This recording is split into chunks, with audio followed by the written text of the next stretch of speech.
Hello everybody, welcome to all Narayan institute. Dear student, happy Rakshabandhan to all of you. आप सभी को रक्षाबंधन की बहुत बहुत बधाई। आज के इस दिन आप लोगों ने बहुत सी मिठाइयाँ खाई होंगी, बहुत से रक्षाबंधन आपने बनवाए होंगे। ठीक है, बहुत ही बढ़िया से उम्मीद करता हूँ आप लोगों ने अपने इस रक्षाबंधन को सेलिब्रेट किया होगा। डियर स्टूडेंट्स, जैसा कि आप लोग जानते हैं, हम लोग पढ़ रहे थे, इसके पहले वाली क्लास में हम लोगों ने देखा था डिग्रीज ऑफ कंपैरिजन को। ठीक है, और आज की क्लास में हम लोग पढ़ेंगे अपने इम्परेटिव सेंटेंसेस को। My dear friends, imperative sentences को पढ़ेंगे, साथ ही साथ लेट और लेटेस्ट के प्रयोग को हम लोग समझेंगे कि कब हम हिंदी सेंटेंसेस को इंग्लिश में ट्रांसलेट करते समय लेट और लेटेस्ट का प्रयोग करते हैं। माय डियर फ्रेंड्स, ये इम्परेटिव सेंटेंस बहुत ही इंपॉर्टेंट है आपके लिए। अधिकतर ये पैसेज में इनके सेंटेंसेस जुड़े रहते हैं। साथ ही साथ जब आप डायरेक्ट इनडायरेक्ट स्पीच पढ़ेंगे तब आपको इम्परेटिव सेंटेंस जब आप चेंज करेंगे, ठीक है, इसकी बहुत बड़ी ज़रूरत होगी। तो प्लीज़ इस वीडियो को बहुत ही ध्यान से देखें ताकि आप लोग अच्छे से समझ सकें। This is most important class today, तो please watch the video till end and carefully watch this video. तो दोस्तों, आज की क्लास आइए शुरू करते हैं। Let's start the video. But friends, imperative sentence जिसे हम हिंदी में कहते हैं आज्ञा प्रार्थनावाची वाक्य। ठीक है, इसकी जो परिभाषा हो जाती है वो हो जाती है जिन वाक्यों के द्वारा कोई आज्ञा, प्रार्थना या सुझाव व्यक्त होता है उन्हें हम इम्परेटिव सेंटेंसेस कहते हैं। यानी ऐसे सेंटेंसेस जिनसे आज्ञा, प्रार्थना या सुझाव व्यक्त हो उन्हें हम इम्परेटिव सेंटेंसेस यानी आज्ञा या फिर प्रार्थनावाची वाक्य कहेंगे। अब यहाँ पर देखते हैं पहचान, किसे हम पहचाने कैसे। ठीक है, तो हिंदी के ऐसे वाक्यों के अंत में जो क्रिया होती है, ठीक है, उसमें ओ की मात्रा या फिर ए की मात्रा वाले शब्द लगे रहते हैं। जैसे देखिए, बैठ जाओ तो ओ का मात्रा लगा हुआ है। ठीक है, अपनी किताब खोलो, ओ का मात्रा लगा हुआ है।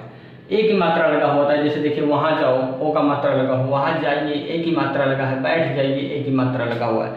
तो हिंदी के ऐसे वाक्यों के अंत में जो क्रियाएं होती हैं उनमें ओ और ए की मात्रा अधिकतर लगी होती है। ठीक है, अब एक बात याद रखिएगा कि इनमें वाक्यों में यू छिपा रहता है, यानी जो सब्जेक्ट होता है हमारा इसमें यू होता है। जैसे देखिए, मैंने कहा बैठ जाओ, ठीक, मैं खड़ा हूँ, कोई आया बैठ जाओ, तो मैंने किसको कहा? जो आया है, यानी तुम बैठ जाओ।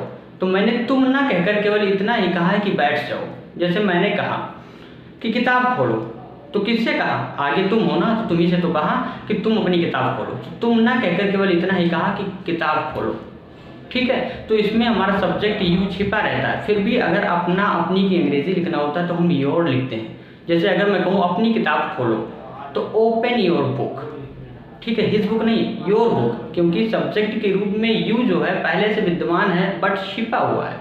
ठीक है दोस्तों, अब जो हमारा स्ट्रक्चर हो जाता है इम्परेटिव सेंटेंस को ट्रांसलेट करने का, इसमें हम सबसे पहले लिखते हैं वर्ब की फर्स्ट फॉर्म, फिर लिखते हैं ऑब्जेक्ट। देखते हैं यहाँ पर, जैसे बैठ जाओ, तो बैठने का क्या हो जाएगा?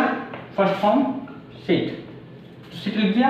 अब जाओ यानी सिट डाउन, बस हो गया हमारा। वर्ब की फर्स्ट फॉर्म लिखा, ऑब्जेक्ट लिखा। अपनी किताब खोलो, तो वर्ब की फर्स्ट फॉर्म खोलना का क्या हो जाएगा? ओपन। किसे खोलो? अपनी किताब यानी योर बुक। ठीक है, कृपया मेरी मदद करो, तो जब कृपया आ जाए तो हम प्लीज का प्रयोग कर देंगे यहाँ पर, प्लीज। मेरी मदद करो यानी हेल्प, यानी वो से पहले हम प्लीज का प्रयोग कर लेंगे यहाँ पर, प्लीज हेल्प मी। ताजा भोजन खाओ और शुद्ध पानी पियो। अब यहाँ पर आप देख सकते हैं, मैं आपको समझा दूं कि आज्ञा, प्रार्थना या सुझाव कैसे व्यक्त हो रहा है। बैठ जाओ, आपने किसी को आज्ञा दिया है कि बैठ जाओ, यानी इससे आज्ञा का बोध हो रहा है। प्रार्थना कर रहे हैं आप, कृपया मेरी मदद करो, आप किसी से प्रार्थना कर रहे हैं, यानी प्रार्थना व्यक्त हो रहा है। ताज़ा भोजन खाओ और शुद्ध पानी पियो, आप किसी को सुझाव यानी सलाह दे रहे हैं कि भाई साहब आप ताज़ा भोजन खाइए और शुद्ध पानी पीजिए, नहीं आप बीमार हो जाएंगे, तो सलाह दे रहे हैं। यानी इन वाक्यों से आज्ञा, प्रार्थना और सुझाव व्यक्त हो रहा है। ठीक है, ताज़ा भोजन खाओ और शुद्ध पानी पियो, तो ताज़ा भोजन खाओ एक सेंटेंस हमारा ये, और से यानी इनमें से एंड से जोड़ देंगे, फिर शुद्ध पानी पियो। तो ताज़ा भोजन खाओ यानी ईट fresh food, eat fresh food and drink, verb की फर्स्ट फॉर्म प्योर वाटर। ठीक है दोस्तों, तो ये हैं आपके इम्परेटिव सेंटेंसेस। और इम्परेटिव सेंटेंसेस को हम जब ट्रांसलेट करते हैं तो सबसे पहले वर्ब की फर्स्ट फॉर्म लिखते हैं, फिर ऑब्जेक्ट लिखते हैं। इसमें अपना और अपनी की अंग्रेजी हम योर लिखते हैं, क्योंकि यू हमारा सब्जेक्ट छिपा रहता है इसमें, ठीक है। अब आइए हम देख लेते हैं अपने इंपरेटिव सेंटेंस के रूल नंबर सेकंड को, ठीक है, कि दूसरे प्रकार के सेंटेंसेस को हम कैसे ट्रांसलेट करते हैं। आइए समझते हैं। डिफरेंस अब हम देखते हैं इंपरेटिव सेंटेंस के रूल नंबर सेकंड को, कि इसमें कुछ प्रकार के सेंटेंसेस दिए होते हैं, उन्हें हम कैसे ट्रांसलेट करते हैं। तो रूल नंबर सेकंड हमारा कहता है कि यदि किसी व्यक्ति को उसके नाम अथवा अन्य किसी संबोधन से पुकार कर बात कही जा रही है तो ऐसे शब्दों को, ठीक है, वाक्य के आरंभ या फिर अंत में कामा द्वारा अलग कर लिया जाता है। जैसे देखो, अगर लड़कों, ठीक है, पहला सेंटेंस हमारा, लड़कों अपनी किताब पृष्ठ 50 पर खोलो, ठीक है। तो टीचर आए और क्लास में एंटर किया उन्होंने और बोला लड़कों अपनी किताब को 50 पृष्ठ पर खोलो। तो उन्होंने संबोधन के रूप में लड़कों का प्रयोग किया है। जैसे हमने कहा सज्जनों कृपया बैठ जाइए, तो सज्जनों का प्रयोग यहाँ पर संबोधन के लिए किया गया है। हमने कहा माँ यहाँ आओ, तो संबोधन के रूप में माँ का प्रयोग किया गया है। तो जब ऐसे वाक्य प्रयोग किए जाते हैं तो कॉमा के रूप में पृथक कर लिए जाते हैं। जैसे लड़कों अपनी किताब खोलो, तो ये हमारा इंपरेटिव सेंटेंस हो गया। तो लड़कों यानी बॉयज लिखा, फिर कॉमा लगा दिया। अब लिखेंगे अपनी किताब 50 पेज पर खोलो, यानी open your books on page 50, ठीक है। सज्जनों कृपया बैठ जाइए, तो यहाँ पर सज्जनों को हम लोग पृथक कर लेंगे, जेंटलमैन, कॉमा लगा देंगे। ऐसा नहीं है कॉमा अगर नहीं लगाएंगे तो गलत हो जाएगा, तो कॉमा लग गया हमारा, यानी सज्जनों कृपया बैठ जाइए, यानी प्लीज सिट डाउन, ठीक है। थर्ड सेंटेंस है माँ यहाँ आओ, यानी मदर, कॉमा लगा दिया, अब यहाँ आओ यानी कम हियर। या फिर हम इस तरीके से भी बना सकते हैं कि कम हियर, अब कॉमा लगाएंगे, मदर को लास्ट में भी कर सकते हैं, यानी मदर, कम हियर मदर, ठीक है। सेंटेंस के आरंभ में या फिर अंत में कॉमा द्वारा पृथक करके लिखा जाता है। माय डियर फ्रेंड्स, अब आइए देखते हैं अपने रूल नंबर थर्ड को, इंपरेटिव सेंटेंस के रूल नंबर थर्ड को। माय डियर फ्रेंड्स, ये हमारा रूल नंबर थर्ड है इंपरेटिव सेंटेंस का। अब देखते हैं इसके सेंटेंसेस को हम कैसे ट्रांसलेट करते हैं। यहाँ पर देखते हैं, यदि वाक्य में ऑलवेज या नेवर का प्रयोग करना हो तो उसे हमेशा वाक्य के प्रारंभ में करते हैं, यानी ऑलवेज और नेवर लिखना हो तो सबसे पहले लिखते हैं। जैसे स्ट्रक्चर हो जाता है हमारा ऑलवेज या नेवर, फिर V1 फिर ऑब्जेक्ट, ठीक है। जैसे हमेशा दूसरों की मदद करो, तो हमेशा यानी ऑलवेज, फिर वर्ब की फर्स्ट फॉर्म मदद करना यानी हेल्प द अदर्स, यानी ऑलवेज हेल्प अदर्स। सदैव फल खाओ यानी ऑलवेज, ठीक है। वर्ब की फर्स्ट फॉर्म खाना का क्या हो जाएगा, ईट फ्रूट्स। थर्ड सेंटेंस, कभी जीवों को न सताओ यानी नेवर। टॉर्चर यानी वर्ब की first form torture the creatures. Fourth sentence है, कभी धूप में ना खेलो, तो कभी यानी नेवर। खेलना यानी वर्ब की फर्स्ट फॉर्म प्ले। कहाँ भैया धूप में यानी इन द सन। यानी ऑलवेज और नेवर का प्रयोग करना हो तो सबसे पहले ऑलवेज और नेवर लिखेंगे, फिर वर्ब की फर्स्ट फॉर्म, फिर ऑब्जेक्ट लिखेंगे। तो ये हो जाता है हमारा यानी इंपरेटिव सेंटेंस का रूल नंबर थर्ड। अब आइए देख लेते हैं अपने रूल नंबर फोर्थ को बहुत ही डिटेल्ड। डिफरेंस, ये हमारा इंपरेटिव सेंटेंस का रूल नंबर 4 है। अब ये क्या कह रहा है देखिए यहाँ पर, जब इंपरेटिव सेंटेंस नेगेटिव हो यानी निषेधात्मक हो तब डू नॉट यानी मत अगर लगा रहे तो डू नॉट का प्रयोग करते हैं, और कभी मत लगा रहे तो नेवर का प्रयोग वाक्य के प्रारंभ में और वर्ब की फर्स्ट फॉर्म से पहले ही लिखा जाता है। जैसे देखिए डू नॉट और नेवर का प्रयोग करेंगे, फिर वर्ब की फर्स्ट फॉर्म, फिर ऑब्जेक्ट लिखेंगे। सेंटेंस देखते हैं, जैसे कक्षा में शोर मत करो, तो अगर मत लिखा है तो डू नॉट का प्रयोग यानी डू नॉट, ठीक है। अब वर्ब की फर्स्ट फॉर्म तो शोर बना के क्या हो जाएगा, make a noise, do not make a noise. अब कहाँ, कक्षा में यानी इन द क्लास, ठीक है। कृपया यहाँ मत बैठिए, तो मत है यानी यहाँ पर हम डोंट का प्रयोग भी कर सकते हैं, यानी कृपया है यहाँ पर तो पहले प्लीज लिखिए यानी प्लीज, ठीक है। डोंट सिट हियर या फिर please do not sit here.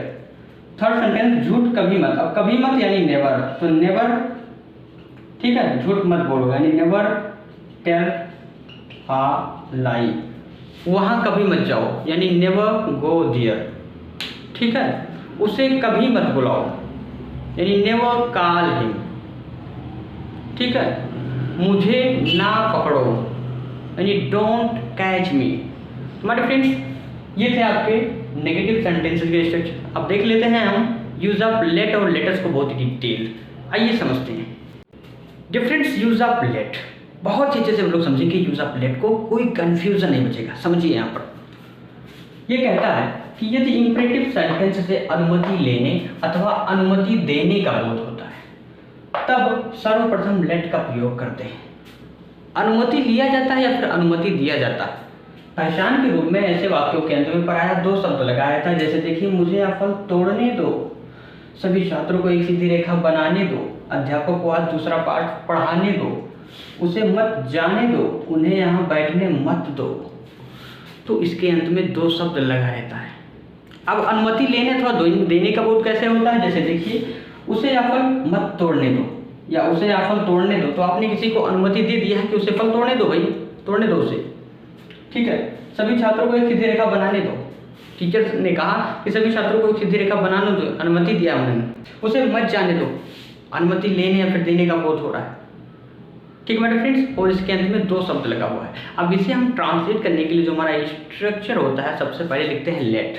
देखिए यहाँ पर लेट लिखते हैं, फिर ऑब्जेक्ट लिखते हैं, फिर वो की फर्स्ट फॉर्म, फिर ऑब्जेक्ट। अब आप कहेंगे आप तो यहाँ पर दो बार ऑब्जेक्ट बता रहे हैं। जी हाँ, एक हमारा होता है इनडायरेक्ट ऑब्जेक्ट और दूसरा होता है डायरेक्ट ऑब्जेक्ट। इनडायरेक्ट ऑब्जेक्ट हमारा लिविंग थिंग होता है, ठीक है, और डायरेक्ट ऑब्जेक्ट हमारा नॉन लिविंग थिंग होता है। देखते हैं यहाँ पर, मुझे यह फल तोड़ने दो, तो क्या तोड़ने दो, फल। तो ये जो फल है हमारा ये डायरेक्ट ऑब्जेक्ट होगा, ठीक है। किसे तोड़ने दो, मुझे, ये हमारा इनडायरेक्ट ऑब्जेक्ट होगा। और पहले जब हम लिखेंगे, पहले हम लिखेंगे इनडायरेक्ट ऑब्जेक्ट, ठीक है। तो सबसे पहले लिखते हैं लेट, तो लेट, अब लिखेंगे इनडायरेक्ट ऑब्जेक्ट। इनडायरेक्ट ऑब्जेक्ट क्या है, मुझे, यानी लेट मी, ठीक है। फिर वो की फर्स्ट फॉर्म प्लग, क्या, यह फल, यानी this fruit, let me plug this fruit, मुझे यह फल तोड़ने दो। सभी छात्रों को एक सीधी रेखा बनाने दो, तो लेट किसे बनाने दो, सभी छात्रों को, यानी ऑब्जेक्ट हो गया हमारा, लेट ऑल द स्टूडेंट्स, ठीक है। फिर वो की first form make a straight line, क्या बनाने दो भैया, एक स्ट्रेट लाइन, यानी सीधी रेखा। ये हो गया हमारा डायरेक्ट ऑब्जेक्ट। अध्यापक आज दूसरा पाठ, अध्यापक को आज दूसरा पाठ पढ़ाने दो, किसे पढ़ाने दो, अध्यापक को। ये हो गया हमारा इनडायरेक्ट ऑब्जेक्ट। तो सबसे पहले लिखा let the teacher, indirect object, ठीक है। फिर B1, तो पढ़ाना क्या हो जाएगा, टीच, क्या भैया, the second lesson, direct object, today यानी आज। यहाँ पर देखिए फोर्थ सेंटेंस, उसे मत जाने दो, यानी मत आ गया हमारा नेगेटिव। तो जब नेगेटिव आ जाएगा ना, तो यहीं पर इनडायरेक्ट ऑब्जेक्ट के बाद हम नॉट, फिर B1, फिर ऑब्जेक्ट लिखेंगे। जैसे देखिए, उसे मत जाने दो, तो लेट हिम, इनडायरेक्ट ऑब्जेक्ट, और फिर नॉट का प्रयोग करेंगे, यानी लेट हिम नॉट गो, उसे मत जाने दो, ठीक। उन्हें यहाँ मत बैठने दो, यानी लेट, उन्हें है यानी them, let them not sit here. तो उम्मीद करता हूँ कि लेट के अगर हमारा नेगेटिव नहीं है, अफर्मेटिव है, तो लेट प्लस ऑब्जेक्ट यानी indirect object plus B1 plus object हो जाएगा। अगर नेगेटिव आ जाता है तो late plus indirect object plus not plus B1 plus object हो जाएगा। उम्मीद करता हूँ दोस्तों कि लेट बहुत अच्छे से आप लोग समझ चुके होंगे। अब आइए समझते हैं अपने लेटर्स के प्रयोग को बहुत detail. My friends, use of letters बहुत डिटेल समझेंगे दोस्तों, ध्यान से देखिए, जूम करके देखिए। अब यहाँ पर देखिए लेटर्स, रूल नंबर 5 के अंतर्गत हम जानते हैं, जब इंपरेटिव सेंटेंस से कोई प्रस्ताव दिया जाता है, ठीक है, तो उस कार्य को कहने और सुनने वाले दोनों ही करें, निर्देश होता है। जैसे अगर मैं कहूँ आओ स्कूल चले, तो ऐसा तो है नहीं मैं जा रहा हूँ, मान लीजिए मैं स्कूल जा रहा हूँ, रास्ते में मेरा दोस्त मिल गया, मैंने उससे कहा आओ स्कूल चले, तो ऐसा तो नहीं है कि उसी को कह रहा हूँ कि तुम ही केवल स्कूल जाओ, हम कह रहे हैं कि दोनों स्कूल चले साथ साथ। तो इसमें कहने वाला और सुनने वाला दोनों ही उस काम को करते हैं, ठीक है। तो हम लेटर्स का प्रयोग करते हैं पहचान के रूप में। ऐसे वाक्यों के प्रारंभ में आओ या फिर चलो शब्द आता है, जिसके जरिए आप पहचानेंगे कि अपन लोग यहाँ पर लेटर्स का प्रयोग करेंगे। स्ट्रक्चर इसका होता है, सबसे पहले लेटर्स लिखते हैं, फिर वो की फर्स्ट फॉर्म, फिर ऑब्जेक्ट लिखते हैं। जैसे एग्जाम्पल देख लिए, आओ एक सीधी रेखा बनाएं, तो आओ एक सीधी रेखा बनाएं, यहाँ पर आओ आ गया है। यहाँ पर देखिए चलो शब्द लगा हुआ है, तो तो आओ एक सीधी रेखा बनाए, यानी सबसे पहले बिना कुछ सोचे समझे यहाँ पर आओ या चलो शब्द लिखे तो लेटस का प्रयोग करिए, यानी लेटस मतलब हो गया आओ। अब वर्ब की फर्स्ट फॉर्म यानी रेखा बनाए, यानी लेटस मेक आ क्या बनाए, एक सीधी रेखा यानी आ straight line. Clear.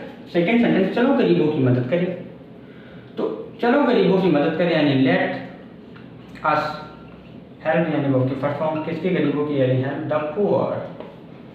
Third sentence आओ हम विद्यालय चले। अब यहाँ पर देखिए हम आ गया है, तो हम का प्रयोग यहाँ पर देखिए, ये जो हम है इसके लिए हम लेट अस नहीं लिखेंगे, लेट के बाद अस पहले से लगा हुआ है यानी लेट अस ही लिखेंगे केवल, हम आए या ना आए, यानी आओ हम विद्यालय चले यानी let us go to school. ठीक है। फोर्थ सेंटेंस हम धूप में ना खेले। अब यहाँ पर देखिए नेगेटिव आ गया है, तो जब हमारा नेगेटिव आ जाए बाबू तो let us plus not plus B1 plus object, यानी लेट अस के बाद हमें नॉट का प्रयोग करना होगा। तो हम धूप में ना खेले यानी लेट अस, अब यहीं पर नॉट प्ले इन द सन। हमारा फिफ्थ सेंटेंस है शुद्ध पानी पिए। तो कभी कभी ऐसा होता है ना कि हम नहीं रहता, मतलब आओ या चलो शब्द नहीं लगा रहता, जैसे यहाँ पर देखिए शुद्ध पानी पिए, तो आओ हम शुद्ध पानी पिए कहने का मतलब इसका ये है। तो आओ या चलो शब्द अगर ना भी लगा रही है तब भी आप उसके भाव के अनुसार पहचान कर लेटस से बनाएंगे। तो शुद्ध पानी पिए यानी लेट अस ड्रिंक प्योर वाटर। ठीक है। सिक्स सेंटेंस धूम्रपान ना करें, यानी आओ हम धूम्रपान ना करें या चलो हम धूम्रपान ना करें। ठीक है। तो आपको पहचानना होगा ऐसे, यानी लेट अस नॉट स्मोक। ठीक है दोस्तों, तो उम्मीद करता हूँ फ्रेंड्स इंपरेटिव सेंटेंस से रिलेटेड साइड आउट सारे कंफ्यूजन क्लियर हो गए होंगे, use of let and latest से रिलेटेड भी साइड आउट सारे कंफ्यूजन क्लियर हो गए होंगे। ठीक है कि कैसे हम इनके नेगेटिव सेंटेंसेस को और असर्टिव सेंटेंसेस को ट्रांसलेट करते हैं बहुत ही डिटेल। तो दोस्तों अगर कोई डाउट कोई कंफ्यूजन बता तो अभी के कमेंट बॉक्स में कि yes sir I have this confusion, क्योंकि कंफ्यूजन ये जो नाम का शब्द है ये जब तक आपके माइंड में रहेगा आप आगे नहीं बढ़ पाएंगे, तो इसे हटाना ही पड़ेगा। और नारायणा इंस्टीट्यूट इसीलिए नारायणा इंस्टीट्यूट बनाया गया है कि स्टूडेंट्स को कन्फ्यूज़न नहीं रहना चाहिए। सबसे बड़ा जो मोटो मेरा यही है कि नो कन्फ्यूज़न, बस कुछ भी आप समझें बेधड़क समझे, एकदम खुले मन से समझे उसे। ठीक है। कोई कन्फ्यूज़न बचना ही नहीं चाहिए, because there is no place for confusion. Confusion के लिए कोई जगह ही नहीं है यहाँ पर। ठीक है दोस्तों, ये लीजिए बोर्ड पर आपका होमवर्क दिख रहा है, प्लीज इन सेंटेंसेस को ट्रांसलेट करिए ताकि आपकी प्रैक्टिस हो सके। ठीक है। और जैसा कि मैं हमेशा अपनी क्लासेस में कहता रहा हूँ कि प्रैक्टिस मेक्स मैन परफेक्ट। ठीक है। कोशिशें है आदमी को, यानी प्रैक्टिस ही आदमी को संपूर्ण बनाती है, परफेक्ट बनाती है किसी चीज़ में। तो हर चीज़ कोई भी चीज़ आप करेंगे बार बार उस चीज़ को करेंगे, बार बार उस चीज़ को करेंगे, तभी आप उसमें महारत हासिल कर पाएंगे। ठीक है। तो किसी भी चीज़ को तब तक आप करते रहिए जब तक वो आपको आने ना लग जाए। अगर आपको वीडियो एक बार में ना समझ में आए तो दोबारा देखिए यार, 10-5 मिनट की वीडियो है, आप स्पीड तेज करके देख लीजिए। ठीक है दोस्तों, तो उम्मीद करता हूँ कोई कंफ्यूजन नहीं बचा होगा। और once again happy Rakshabandhan to all of you. मेरी तरफ से आप सभी भाइयों बहनों को, सभी जो हमारे छोटे छोटे भाई बहन हैं सभी को मेरी तरफ से रक्षाबंधन की बहुत बहुत बधाई हो। और इस रक्षाबंधन के दिन आप अपने आप से एक वादा करिए, खुद से वादा करिए कि आप लोग हमेशा अपने पेरेंट्स, ठीक है, अपनी फैमिली का नाम रोशन करेंगे, अपनी पढ़ाई को अच्छे से आगे बढ़ाएंगे, समय नहीं बर्बाद करेंगे आप लोग, और आने वाले बोर्ड एग्जाम में आप लोग अच्छे मार्क्स गेन करेंगे, बढ़िया परसेंटेज आपके 95+ % होंगे। ठीक है। आप लोग अच्छे से पढ़कर आगे अच्छे से अपनी तैयारी करेंगे। तो दोस्तों इसी आशा और उम्मीद के साथ आज की क्लास को हम लोग खत्म करते हैं कि आने वाले दिनों में आप लोग काफ़ी मेहनत से पढ़ाई करेंगे। तो दोस्तों बने हमारे साथ, करते हैं तैयारियाँ। मिलते हैं कल शाम 8 बजे एक नई वीडियो के साथ, तब तक के लिए बने रहिए हमारे साथ। सी यू टुमारो, गुड नाइट।